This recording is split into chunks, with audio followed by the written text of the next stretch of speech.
और इस वक्त की अहम खबर, श्रीनगर के हुक्कसर उमराबाद में कल शाम से एनकाउंटर जारी है। सिक्योरिटी फोर्सेस और मिलिटेंटों के बीच झड़प में एक मिलिटेंट को हलाक किया गया है, दूसरे मिलिटेंट के मारे जाने की खबर है। एनकाउंटर की जगह से धमाकों की आवाज सुनी जा रही है। तो श्रीनगर के हुक्कसर उमराबाद में कल शाम से एनकाउंटर जारी है। सिक्योरिटी फोर्सेस और मिलिटेंटों के बीच झड़प में एक मिलिटेंट को हलाक किया गया, दूसरे मिलिटेंट के मारे जाने की खबर है। एनकाउंटर की जगह से धमाके की आवाज साफ सुनी जा सकती है।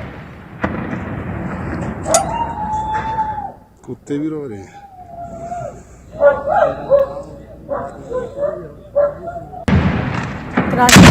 हुक्कसर उमराबाद में एनकाउंटर जारी है।